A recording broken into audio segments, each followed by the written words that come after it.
All right, Scott. So let's dive straight in. Please tell me, what do you think about the current situation, but not in those very concrete and specific terms? Who won which battle here? Which part of Soledar or Bakhmut was taken? I know you gave a lot of interviews about that to many different channels, and people can go ahead and watch that. I would like to get here your view about what's coming, because all those catership movements on the Russian side and all those increasingly endangering interpretations that I hear that are floated even in Russian media, in Western media. Everybody seems to be expecting some sort of major escalation within the next couple of weeks, maybe a month and a half. And I would like to ask you, do you share those? Do you agree with those interpretations? Because you like to put like a bucket of cold water on people's heads. So go ahead and tell me, what is your opinion here? Well, first of all, I'd like to point out that the major escalation took place in April and May of this year, when NATO and the United States made a decision to inject over $100 billion worth of military assistance and financial assistance into this conflict.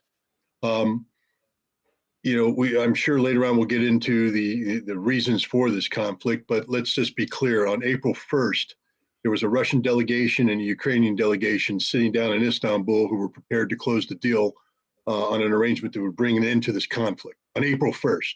Had they signed that, this war would have been over by mid-April. Nobody would be dying today. We wouldn't be having this conversation. The decision to extend this was 100% NATO and NATO alone. Boris Johnson, the Prime Minister of England, flew to Kiev for the express purpose of warning Zelensky off of entering into any agreement with Russia. So NATO killed any chance for peace. Then NATO injected $100 billion worth of military aid and financial assistance that not only kept this war alive, but empowered Ukraine to carry out a series of offensive operations in September that were very dramatic in scope and scale. The Russian response, to mobilize 300,000 reservists and to kick their defense industry into a wartime footing. So, what's happening now? Reality is about ready to hit the fan. You see, Russia didn't mobilize 300,000 troops just for a laugh. Hey, we're just going to mobilize 300,000 people. Hey, we're just going to double military industry production. No, they did it because the decision by NATO to intervene transformed this into something, as the Ukrainian Minister of Defense has openly acknowledged, is a proxy conflict between NATO and Russia. A proxy conflict between NATO and Russia, the goal of which has been expressed by Lloyd Austin, the Defense Secretary of the United States, to inflict pain on Russia. That's it, kill Russians. That's the only goal here, is to kill Russians. Russia's not going to play that game. Russia's going to win this war. Understand that. And so the war will be won in the coming months. Russia has mobilized 300,000 troops, and those troops will be put into combat operations, and those combat operations will be decisive in scope and scale, singularly focused on destroying Ukrainian ability to wage war, both militarily and politically. This will happen. There's nothing that's going to stop it. Okay, but when we have the... Okay, yeah, Ryan, go ahead. Right, so I just want to make it clear, because when you say, okay, Russia's going to win the war, that means they're going to impair the Ukrainian military capacity to the extent that it will... impair, destroy, whatever. Kill Ukrainians. Let's be clear. Right. Okay. It's not impair. It's not impede. It's not get in the way. It's not make inconvenient. They're going to slaughter the Ukrainian army. I'm just being straight up honest with you. Yeah. Okay. That's what war is. Which is what they have been doing for quite a while now. No. They've been waging a limited conflict. I'm here to tell you right now, what has been happening to the Ukrainian forces, as terrible as has been part and parcel of a limited scope special military operation where Russia has not applied itself doctrinally. Mm-hmm. That is why I was thinking to go to war against Ukraine. Right. Altogether. Okay, I was thinking about this when I said that they've been doing that for a while. I was thinking about this, what's been happening in Bakhmut and around Bakhmut, because even Prigozhin was making statements about this being a meat grinder and stuff like that. So I was thinking that perhaps at least around this area they have been doing that.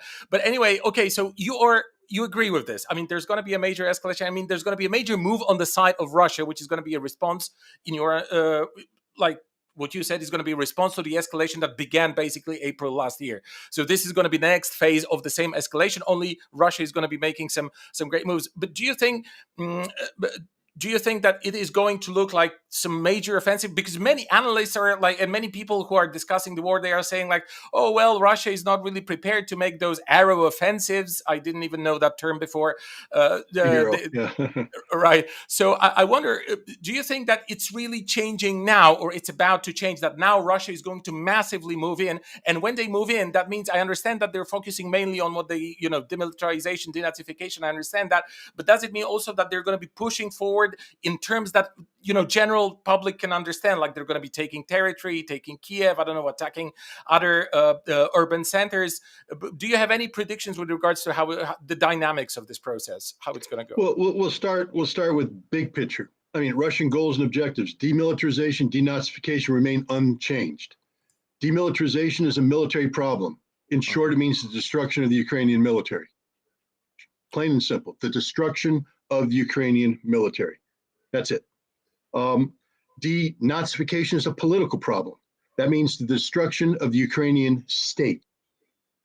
These are the two objectives. Mm-hmm. The Ukrainian military will be destroyed on the ground by the Russian military. The Ukrainian state will be destroyed primarily through the air by the Russian Air Force. We've already seen that begin. The attacks on Ukrainian electrical production grid. Ukraine's ability to produce electricity is, dropped precipitously. It may end altogether. Ukraine's, what is their economic output is about as close to zero as it can get. And their future is not bright. It's $1 trillion in infrastructure damage, probably going to be double that by the time Russia finishes. Ukraine will be destroyed as a modern nation state, and the current government will be politically neutered. It will be eliminated. It will be made impossible for Zelensky to set foot in Ukraine, because Russia is going to humiliate him and humiliate that government and destroy their viability as a political force through the destruction of Ukraine. This is horrible. I'm not gloating over this. This doesn't make me happy. I'm simply saying this is the state of affairs as we see it. Now, when you say no big arrow offense, look, Russia has been doing one thing since the very beginning of this conflict, and that's escalation management. Russia does not want a conflict with NATO, does not want a conflict with NATO. And Russia is not seeking a conflict with NATO. Russia doesn't want to do anything that would encourage NATO to intervene militarily, which means Russia will proceed carefully. Carefully is the opposite of big arrow. Big arrow is we're going to roll in there like George Patton or Zhukov or whatever you want to say, big arrow deep and all that. No, first of all, Russia doesn't have the capacity to do that. Russia would have to double, triple the amount of troops available to it to do big arrow offenses. Russia is going to do very measured attacks that achieve very specific results. The first result will be the liberation of all Russian territory. Now, when I say Russian territory, I know there will be those who say it ain't Russian territory.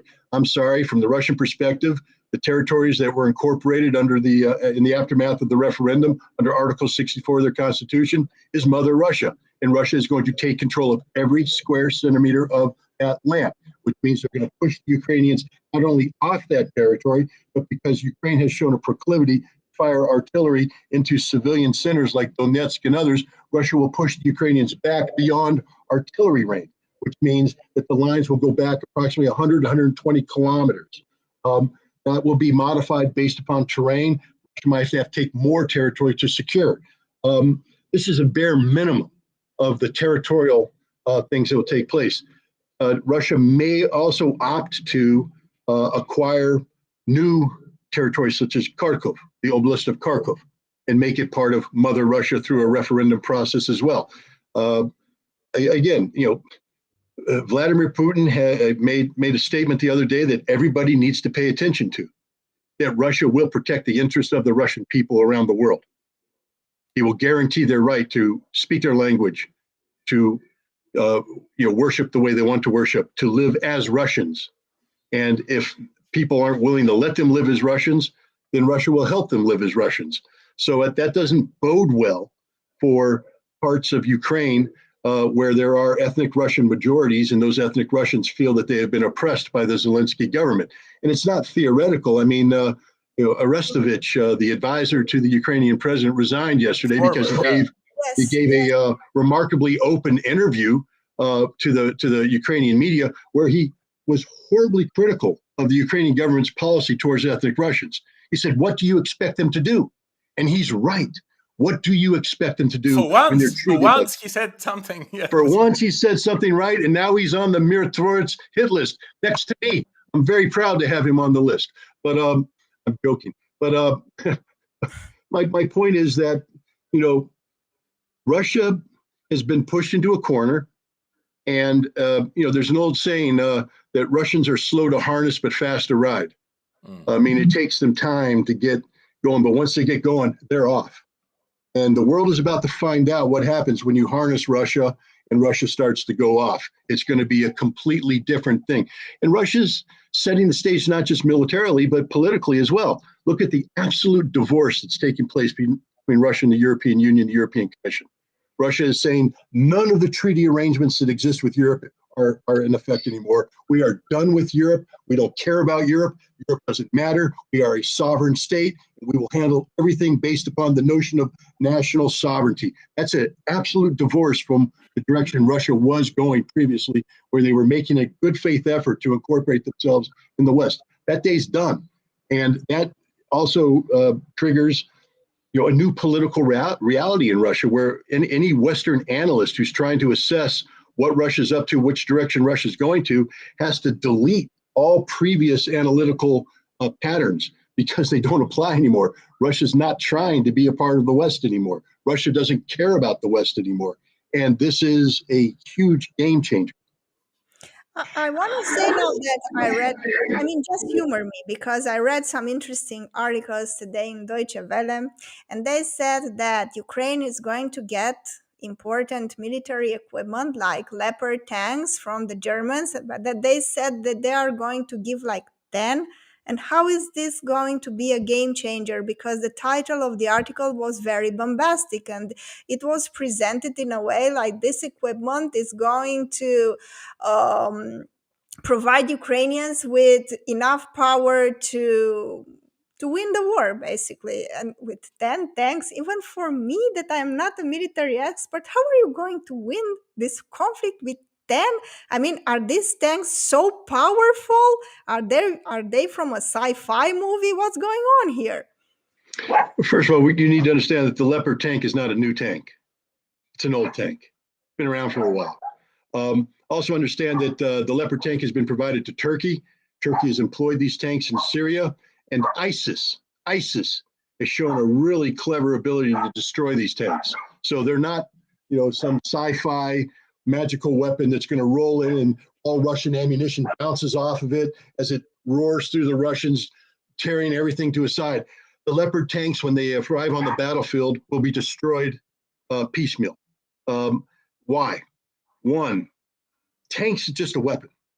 It's a hunk of steel with an engine in it and a gun. You have to put human beings in that tank. And those human beings have to know how to operate this tank. And taking some Ukrainians who are used to operating a T-64 modified version and suddenly saying you're now Leopard crewmen is absurd. It's a completely different system you're dealing with. The other thing is maintenance. Leopard tanks are very difficult to maintain. So when they break, normally if you have a German tank or a German unit or a NATO unit, and the tank breaks down, you have a maintenance unit right there that's trained to come in, drop the transmission, replace the transmission, fix it up and go. Now in Ukraine, in intense combat environment where things break at a higher rate, these tanks are going to break down, and then what happens? Because a tank that can't move is a coffin. And so Germany's going to be giving Ukraine a bunch of coffins. Don't know how to use them. Tanks by themselves are moving coffins. They have to be employed in a combined arms environment where you have infantry fighting vehicles, you have artillery support, air support of doing it. Without that, the tank just becomes a moving coffin, as I already said. And it's not just the Germans that are a joke. The British are going to provide 14, let's count them, 14 Challenger 2 tanks, as if that's going to change the outcome of anything. Meanwhile, Russia's bringing 600, 800, 1,000, 1,200 tanks. I mean, it's not even this is a joke, and it's a tragic joke because all this is doing is guaranteeing that thousands more Ukrainians are going to lose their lives. That's And, all this guarantees. and of course, and it just brings the end of the Ukrainian state, as you put it, closer and closer. And and it's even probably going to be, I don't know, maybe more brutal because of those constant shipping of weapons or whatever, like whatever their quality on the battlefield would be, whether they would be coffins or whatever. It just prolongs, extends it all, and makes it more bloody. But I want to ask. I think it's a very important topic. The question of the future Ukrainian state, if there is going to be any, because it's very difficult to guess. For me, at least, it's very difficult to guess where is what's the end game here. I mean, are we, because we're obviously facing a partitioning of Ukraine. That's the least of all the concepts that I can observe here. But when I read the forums of the Ukrainians who live in Poland now, because I'm based in Poland, I'm coming to you from Warsaw, and there are plenty of Ukrainians. I mean, my whole district of Warsaw, where I live in the east, I mean, everybody speaks Russian here, and the Polish they put all the signs in Ukrainian, as if every Ukrainian speaks Ukrainian, or it's like trying to Ukrainify them by force a little bit. But you see, they have their own Telegram channels, they have their own open forums on Facebook, other media platforms like that. And the interesting thing about it is that they're discussing it. They're thinking, okay, what's going to happen? Because many of them, by the way, they say they're going to go back. Once the war is over, they want to go back, regardless of whether it's going to be Russia or Ukraine, because they don't care about what kind of passport they're going to be having, what kind of idea they're going to be having in their pocket. They just want to go back to their home. And that's one thing. But there is, of course, a group of people who come from this Western Ukraine, and they are very reluctant, to go back to anything that has anything to do with Russia. And, even those more pro-Russian, so to say, emigration circles, they also admit those people from Western Ukraine, they deserve some kind of solution. And where is it? And they're even digging in history, trying to figure out if there is any traditions for some kind of Western Ukrainian statehood. And some of them go back to the 18th century, the Kingdom of Galicia, Lodomeria, and so on and so forth. And and they go like, oh, maybe we should reestablish this. And I understand for some people it's a joke, for some people it's a real prospect, because they want to go back home somewhere. And most of them don't think that Russia is intending to occupy the whole of the territory of Ukraine. And I wanted to get your opinion about this. Do you think that the Russians are thinking actively about it?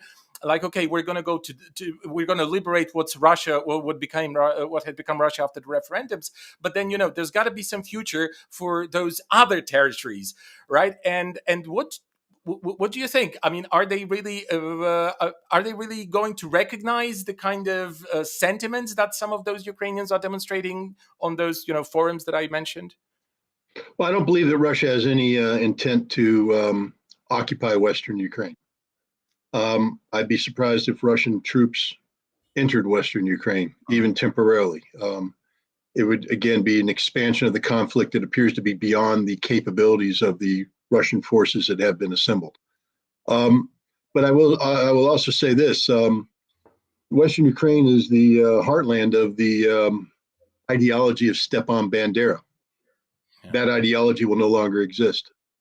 And anybody who has that ideology in their heart is either going to die or be in permanent exile, but they won't allow to exist on Western Ukraine. So whatever the future of Western Ukraine is, it's not going to be a place where this odious ideology of Stepan Bandera can exist. I mean, I'd ask the Poles, why don't you give them Volyn? You know what I'm talking about? Why don't you give the Western Ukrainians Volyn? You know why you won't give them Volyn, because Volyn is a symbol of what that hateful ideology is.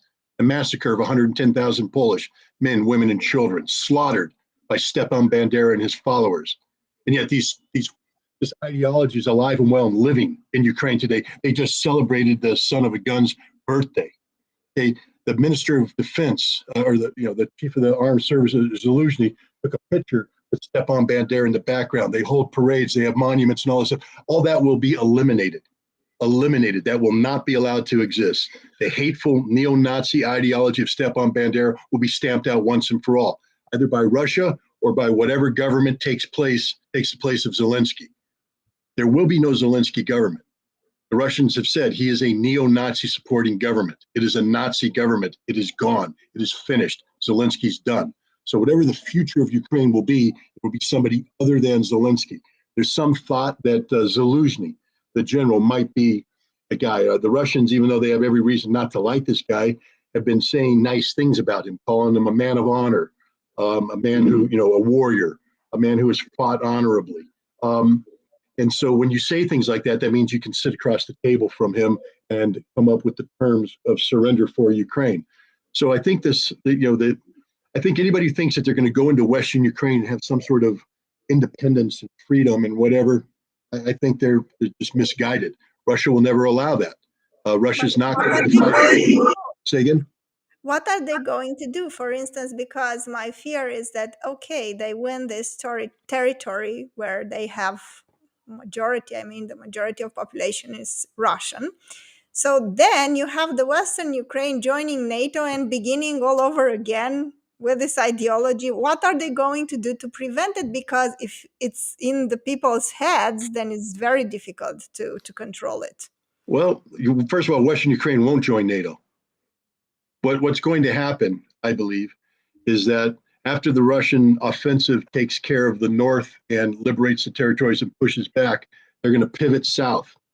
And they're going to pause. I call it the Odessa pause. And they will pause before they move on towards Odessa, and they're going to give Ukraine a chance to surrender at that point.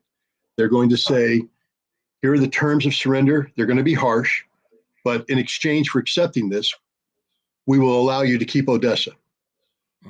And by keeping Odessa, that gives Ukraine access to the sea, economic viability. They can survive as a nation state. At that point in time, I would anticipate the Ukrainian military, recognizing the inevitability of defeat, will make a move to remove Zelensky and put somebody in front of the Russians to accept this deal. If that doesn't happen, then Russia moves in, takes Odessa, links up with Transnistria, and now we have the totality of what they call Southern Russia and Novaya Russia. And it will be Russia forever. It will never go back. But Russia will never allow Western Ukraine to be independent. The Belarusians won't allow it. And it won't be part of NATO.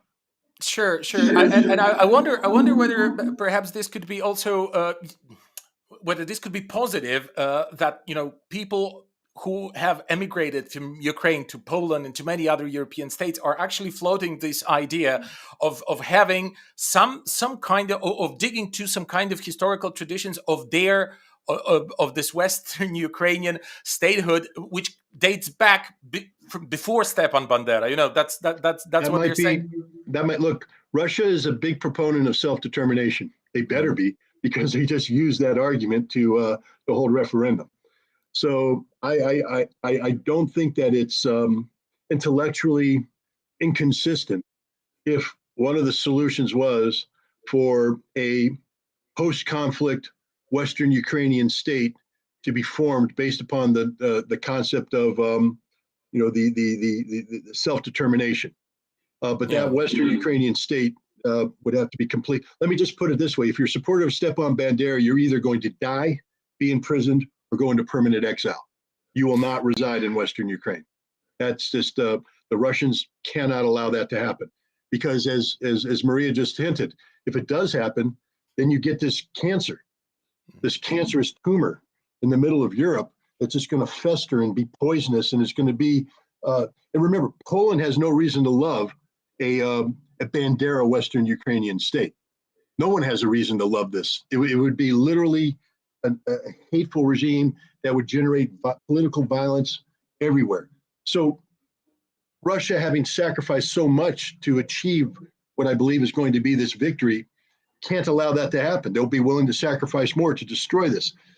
But one solution may be, whatever remains of Ukraine be given the ability for self-determination. Because I have a funny feeling that Western Ukraine is not going to want to be subordinate to a Kievian rump state, which is all that's going to be left of Ukraine once Russia takes over things. So, and I'm also thinking that it can prevent, like, this is of course a bit of a political fiction here, but that's my hypothesis, that if there is a trend in place for some kind of self-determination which is not linked to Stepan Bandera and all this Nazi nonsense, then I think could also be healthy for the people of Western Ukraine, in a sense that it will send a signal to Russia, to the West, to everyone, that look, we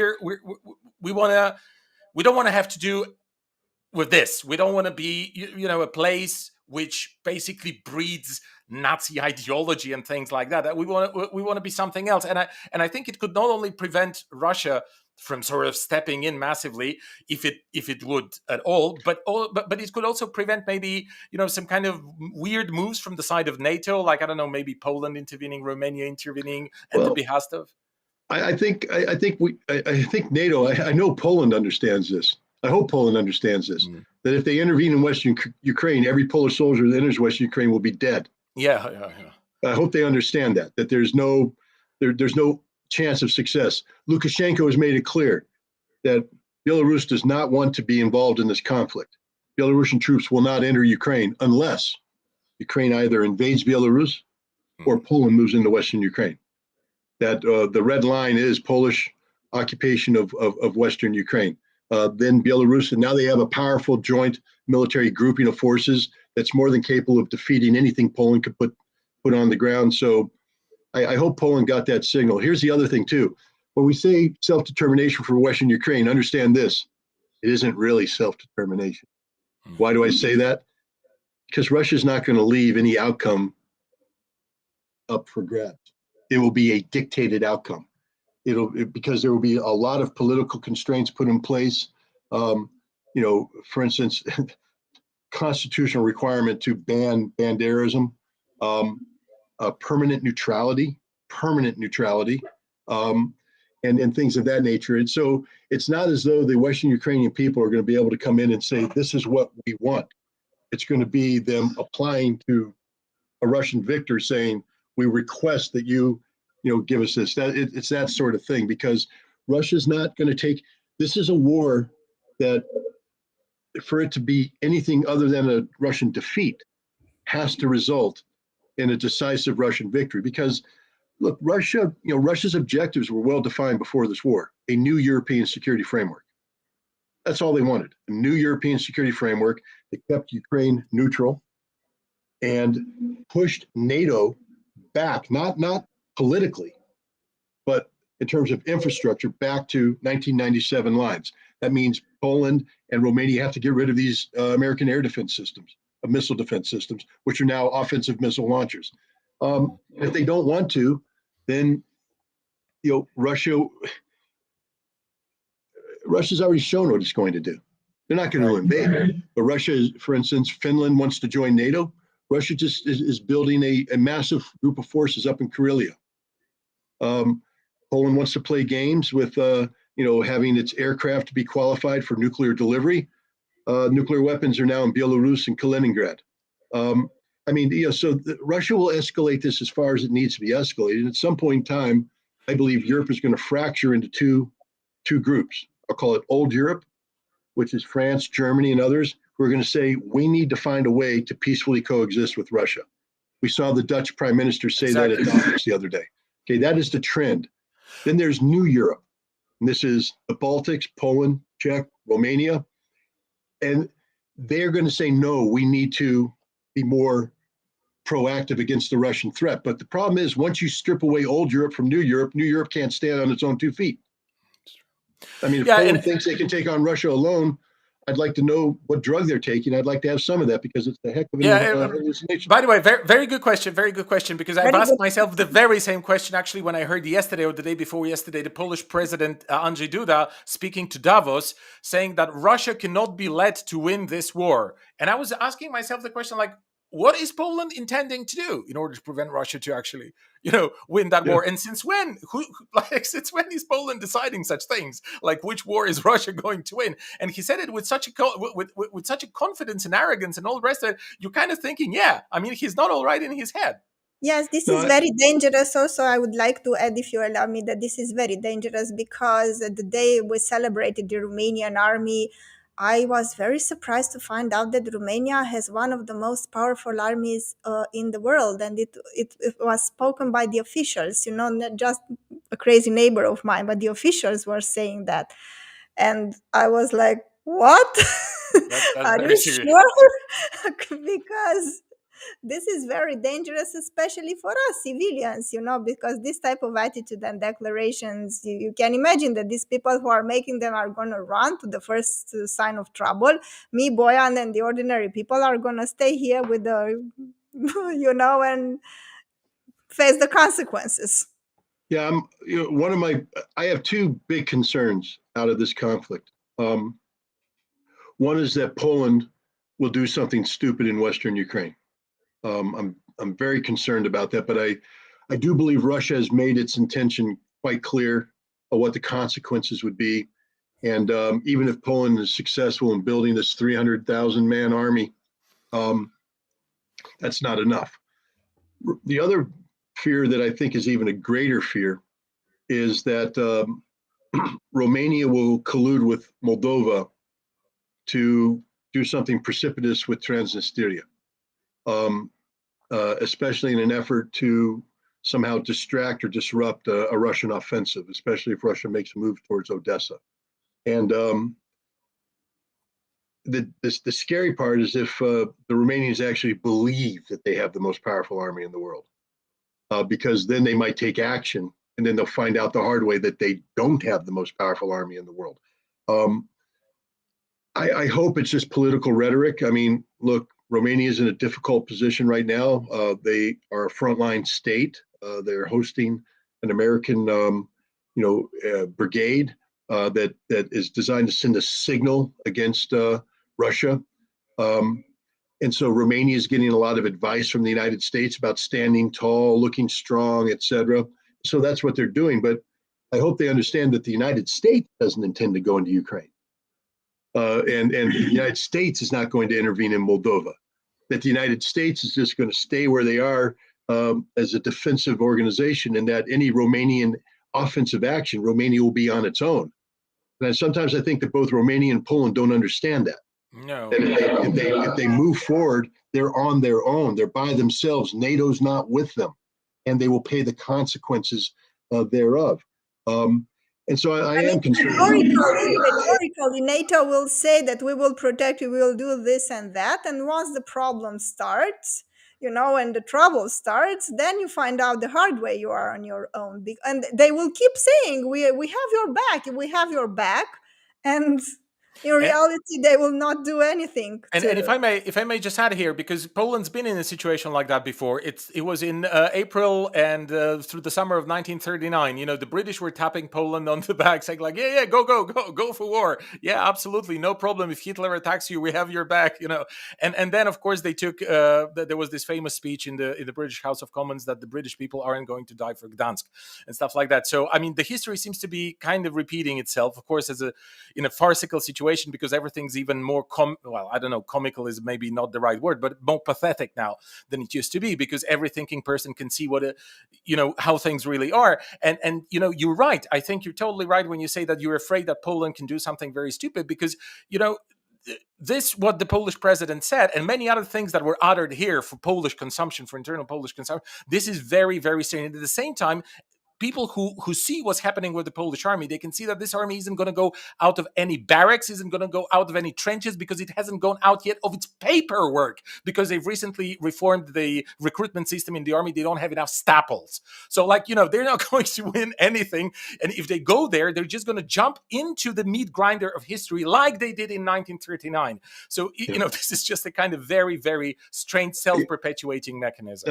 And they believe they're great. They believe they're great. Yeah. Oh, well, I mean, every nation believes they're great. And I have no problem. Not us. I don't believe my nation is not great. Romania. Okay. Well, I'll say this. I'm not going to pretend that Vladimir Putin walks on water, or that he's the perfect this, that, and the other thing. I think he's been the best president Russia could ever hope for. Pull him out of the 1990s, the horrific situation that exists in the 90s after a decade of corruption of Boris Yeltsin. He's brought Russia, he has Russia standing on its own 2 feet. He's reinvigorated Russia's economy. He's brought pride back into Russia. But he's also a realist. And Russia has, again, the escalation management of this conflict has been outstanding. And what I mean by that is, look at the patience of Russia. When they mobilized, what's the first thing you did is stabilize the front lines along, in eastern Ukraine, because the Ukrainians took back Kharkov, they took back the right bank of Kherson, and this was problematic. So the Russians stabilized it.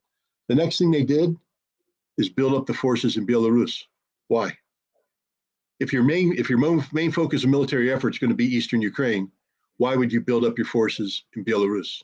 And the answer is to preempt any Polish stupidity. They're creating a mission impossible for Poland. They're expending a tremendous amount of military resources that could be better used in Eastern Ukraine if you were singly focused on that, to have that position in place, not to use them, but to have as a force in readiness in case Poland does something. So that's called escalation management, and they've done a very good job of that. Now they're building up the rest of their forces in Eastern Ukraine, and just based upon two things. One, Russia's holding an exercise with the Belarusian military right now that's scheduled to end on February 1st. It's an exercise designed to ensure that the totality of the forces are combat ready. Two, the head of the defense mobilization, I forget his name in Russia, but he just issued a statement that said basically everything has to be in place by February. So that tells me that this offensive, Russia's not going to launch an offensive in the east until the military group of forces in Belarus has been certified as combat ready. So that means at a minimum, nothing's going to happen until that exercise is over. That's February 1st. Now we're told that everything must be in place in Eastern Ukraine, all equipment, all everything in place by February 1st. So I think if we're looking for a time when this attack is going to begin, and I think the Russians have given us quite a clear signal that this is going to begin sometime after February 1st, sometime in early February. Right, and I'm sure we're going to have a chance. I mean, I hope we're going to have a chance to discuss it with you again after the picture kind of clarifies, after this begins, whatever the Russians have. After I've been proven wrong in every assessment, right? That's the danger. Kind of. That's the danger Yes, of making predictions.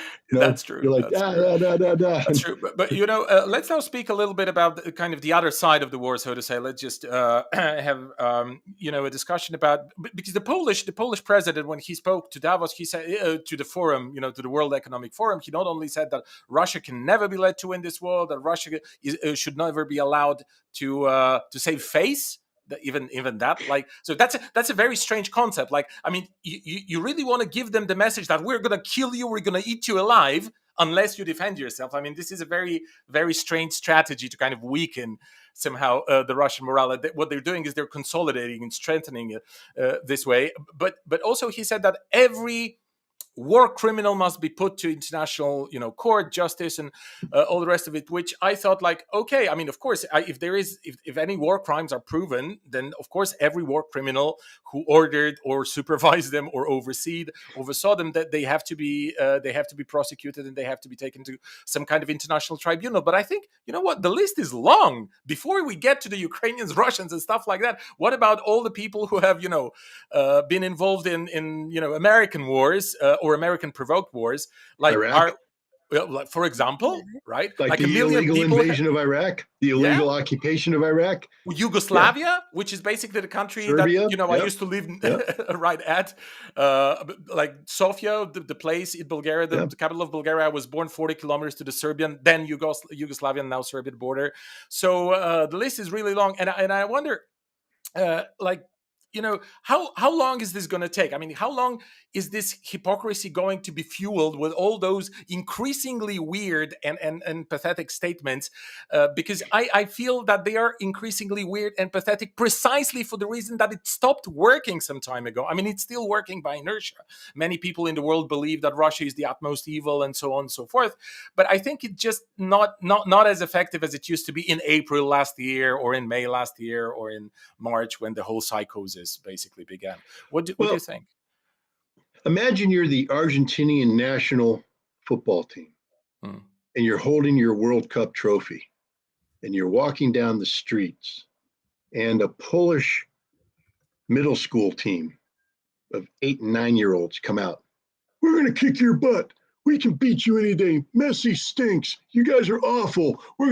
How much attention is the Argentinian national team going to pay to the middle schoolers? Are they going to get upset? Are they going to feel threatened? Are they going to demand a match? Or are they just going to keep moving on? They're just going to keep moving on. Do you really think Russia's losing any sleep over anything the Polish president says? Do you think it registers on the Russian radar? It doesn't. Poland doesn't matter. All Poland is a outpost of NATO. That's the only thing that gives Poland any relevance to Russia today, is as an outpost of NATO. And NATO's made it clear that NATO doesn't intend to put any boots on the ground.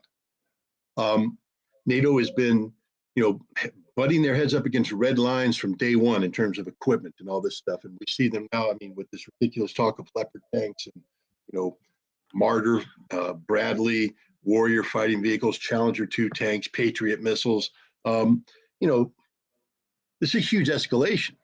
When the defense minister of Ukraine acknowledges that he is nothing other than a proxy of NATO, whose job is to arm him so he can go and kill Russians, that literally makes NATO a party to the conflict. And if Russia wanted to, under international law, I just want to remind everybody of this, in Poland and in Romania, if you allow heavy material to transit your borders, knowing that its intent is to go into Ukraine, if you allow training to take out, you are a party to the conflict. Russia legally right now can blow you off the map. Russia's not going to, because Russia doesn't want a war with NATO. But understand, when people talk about international law and the laws of war and all this stuff, Poland, Romania, Germany, Netherlands, everybody providing assistance is a party to this conflict legally, and they can be bombed legally. I will tell you this, the United States would never allow this to happen.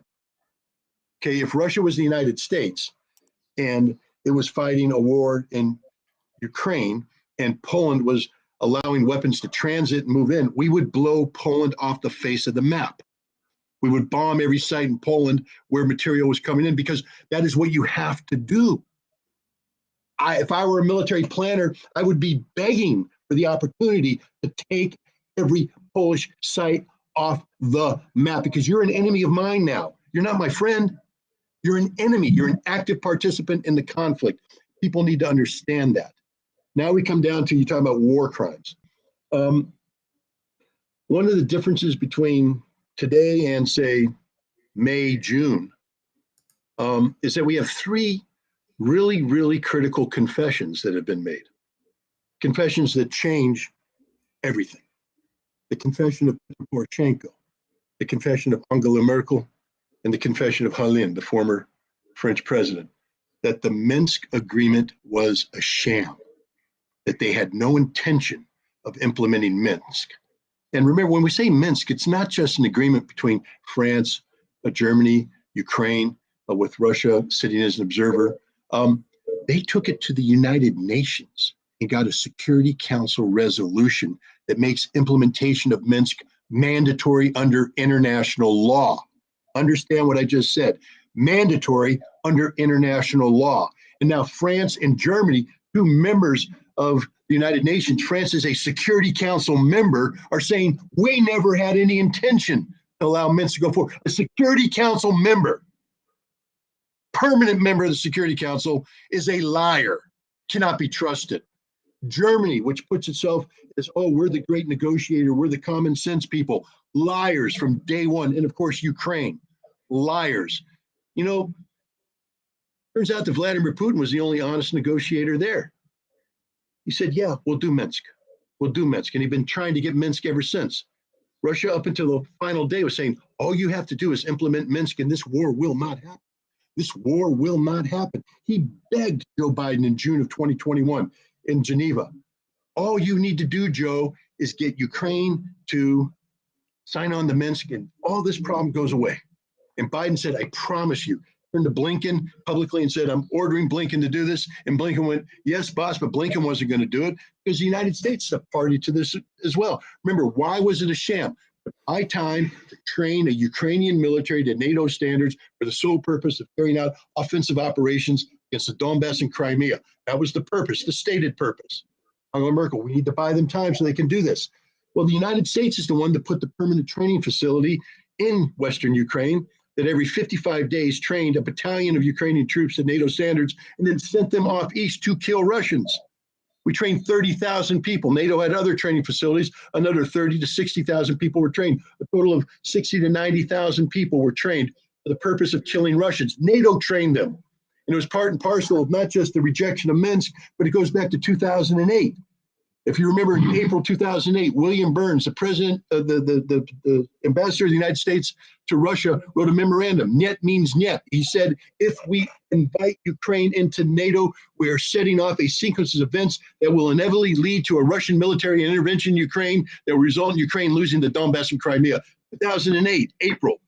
November, they invited Ukraine in, knowing what it would accomplish, knowing that by inviting, they are inevitably leading to a conflict with Russia.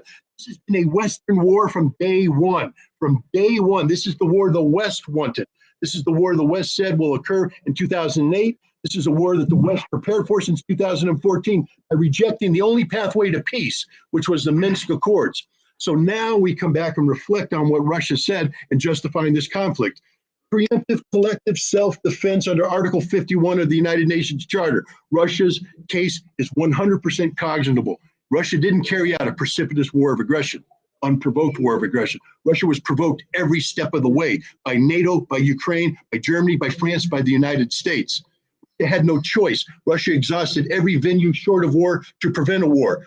They sought the Minsk Accords up until the very end. They put draft treaties on the table for a new European security framework. They did everything but get on their knees and beg for this not to happen.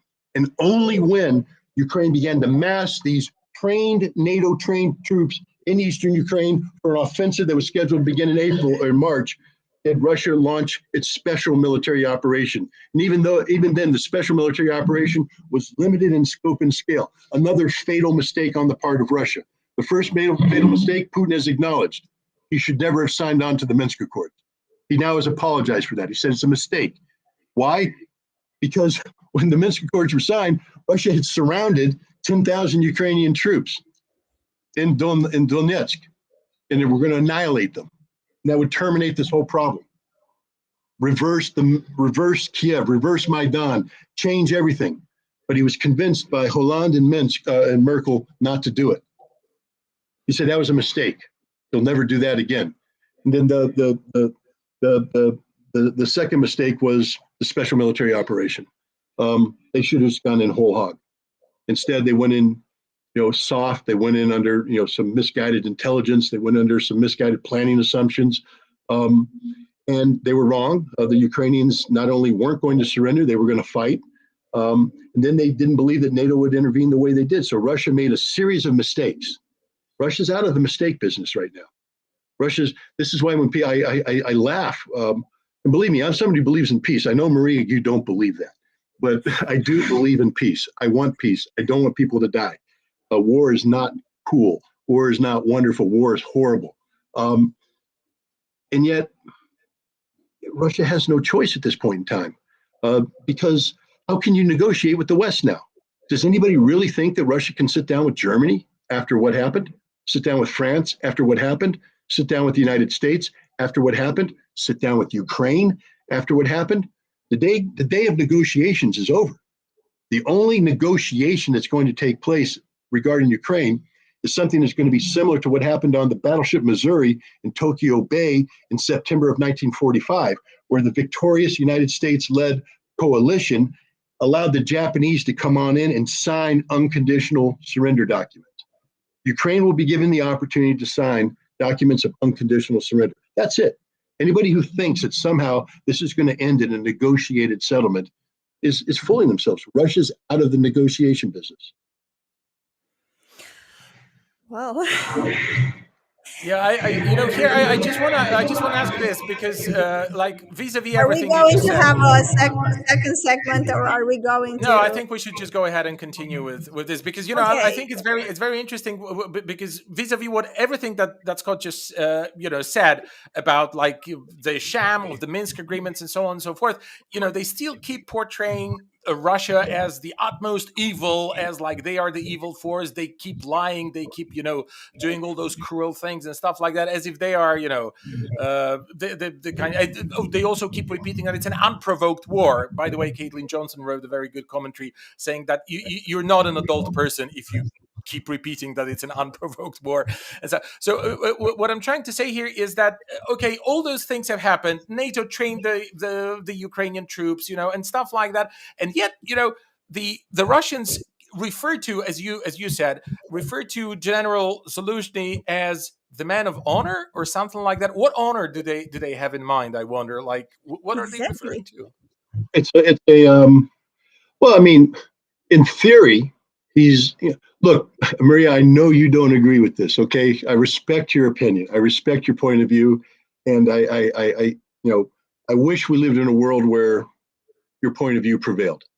No, But no. unfortunately, Just on a question of honor, since you touched upon that, for me to put war and honor, soldier and honor in the same sentence is very difficult to accept. But then I I think understand. there is a logic to it, in the sense that maybe since you are in a war, you just don't torture civilians, you don't torture and kill, capture soldiers, and maybe this is the part of honor that even somebody like me, who's a feminist and a pacifist, will be willing to accept. That if you are in that horrible situation, I mean, don't make it worse than it already is. Maybe this is. Right. Well, let me put, and I'll expand on that.